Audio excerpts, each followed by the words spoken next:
السلام علیکم ورحمۃ اللہ وبرکاتہ۔ حمد و مصلیًا اما بعد۔ ناظرین کرام، آج کے درس کا موضوع ہے کہ ہماری شادیوں میں کھٹاس کیوں؟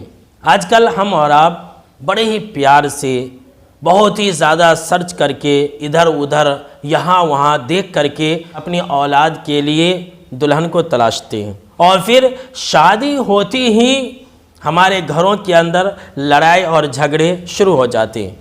ہماری اولاد ہمیں چھوڑ کر کے چلی جاتی ہے۔ آخر ایسا کیوں؟ آخر ہم سے کہاں پر غلطی ہو رہی ہے جس کی وجہ سے ہماری اولاد، جس کو ہم اور آپ 25 سال 30 سال پالتے ہیں، پوستے ہیں، اپنے گھر کے اندر رکھتے ہیں، اور شادی ہوتی ہی ایسی اولاد ہمیں لات مار کر کے چلی جاتی ہے؟ آخر ایسا کیوں؟ تو برادران اسلام، آج کے درس میں یہی بتانے والا ہوں کہ غلطی ہم سے کہاں ہو رہی ہے۔ جب ہم بہو کی تلاش کرتے ہیں وہیں پر ہم سے غلطی ہو رہی ہے۔ کیسی غلطی ہو رہی ہے؟ غلطی ہم سے یہ ہو رہی ہے کہ ہم اور آپ اپنے بیٹے کے لیے چاند جیسی بہو لانا چاہتے ہیں، خوبصورت سے خوبصورت تلاش کرتے ہیں، اور پھر جب وہی بہو ہمارے گھر میں آ جاتی ہے تو پھر کیا کرتی ہے؟ سورج کی گرمی دکھانا شروع کر دیتی ہے۔ یہی تو ہماری غلطی ہے۔ جب تک ہم اور آپ اپنے دین کے مطابق اپنی اولاد کے لیے رشتہ نہیں تلاش کریں گے، تب تک ہمارے ساتھ اسی طرح سے ہوتا رہے گا۔ آئیے میں آپ کو حدیث سناتا ہوں۔ جناب محمد عربی صلی اللہ تعالیٰ علیہ وسلم نے فرمایا کہ تنکح المرأۃ لأربعین، کہ اے لوگو، دنیا کے اندر لوگ 4 چیزوں کے بنا پر شادی کرتے ہیں۔ آپ صلی اللہ علیہ وسلم نے فرمایا کہ لوگ جو ہے مالداری کی وجہ سے شادی کرتے ہیں۔ آج کل یہی ہو رہا ہے، لوگ اپنے بیٹے کے لیے جب رشتہ دیکھتے ہیں تو جو رشتہ لگانے والے لوگ ہوتے ہیں ان کو کہتے ہیں کہ دیکھو لڑکی والے مالدار ہونا چاہیے، اس لیے کہ ان کو امید ہوتی ہے اتنے زیادہ لڑکی والے مالدار ہوں گے اتنی زیادہ ہمیں کٹنم ملے گی، لہٰذا وہ مالداری کو دیکھتے ہیں۔ دوسری چیز وَلِحَسَبِهَا، لوگ یہ دیکھتے ہیں کہ لڑکی کا خاندان ہے یا نہیں، کہتے ہیں کہ نہیں میری بیٹی کی شادی بڑے خاندان میں کروں گا۔ تیسری چیز آپ صلی اللہ علیہ وسلم نے فرمایا وَلِجَمَالِهَا، اور خوبصورتی کو دیکھتے ہیں۔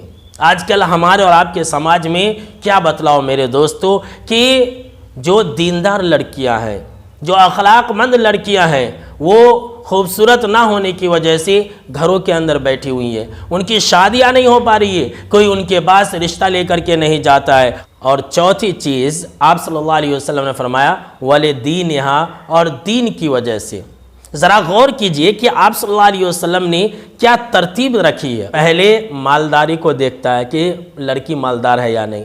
اچھا، اگر یہ مالداری ہے تب انسان یہ دیکھتا ہے کہ اس کا خاندان بڑا ہے یا نہیں ہے۔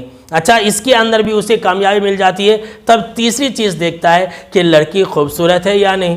اور جب یہ تینوں چیزیں مل جاتی ہے تو انسان دینداری کو دیکھتا ہے، یعنی کہ اکثر و بیشتر لوگ دنیا کے اندر دینداری کو لاسٹ میں رکھتے ہیں۔ لڑکی کیسی بھی ہو چلے گا، نماز نہیں پڑھنے آتا ہے چلے گا، قرآن مجید کی تلاوت نہیں کرنے آتی ہے چلے گا، پردہ نہیں کرتی ہے کوئی بات نہیں ہے۔ آپ صلی اللہ تعالیٰ علیہ وسلم نے کیا بیان فرمایا؟ فَاظْفَرْ بِذَاتِ الدِّينِ، کہ اے لوگو تم دین کی بنا پر رشتے کرو، تم دینداری کو ترجیح دو۔ دنیا والے مال دیکھتے ہیں، دنیا والے خاندان دیکھتے ہیں، دنیا والے حسب و نسب دیکھتے ہیں، دنیا والے خوبصورتی کو دیکھتے ہیں، لیکن اے میری امت کے لوگوں، تم دینداری کو دیکھ کر کے شادی کرنا، تم دینداری کو سب سے پہلے رکھنا، اس کے بعد خوبصورتی، اس کے بعد مالداری، اس کے بعد خاندان، یہ سب بعد میں، دینداری کو پہلے۔ اچھا، آپ صلی اللہ علیہ وسلم نے فرمایا اگر تم ایسا نہیں کرو گے تربت یداکا، تمہارے ہاتھ خاک آلودہ ہو جائیں گے، یعنی کہ تم شرمندگی اٹھاؤ گے۔ جناب محمد عربی صلی اللہ تعالیٰ علیہ وسلم نے جو بات آج سے 1400 سال پہلے کہی تھی، آج ہم اور آپ اپنی آنکھوں کے سامنے دیکھ رہے ہیں۔ یاد رکھ لیں کہ مالداری آج ہے تو کل نہیں ہو سکتی ہے، حسب و نسب یہ کوئی اہم چیز نہیں ہے، اور ایسا بھی ہوتا ہے کہ انسان کا بڑا خاندان ہوتا ہے اور خاندان کے اوپر کوئی دھبا لگ جاتا ہے۔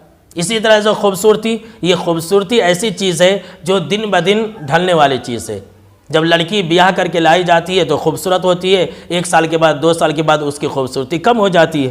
تو یہ 3 چیزیں ایسی ہیں جو آنے والی ہے اور جانے والی ہے، لیکن دین اور اخلاق ایک ایسی چیز ہے کہ جس انسان کے اندر بھی ہو اسے خوبصورت بنا دیتی ہے۔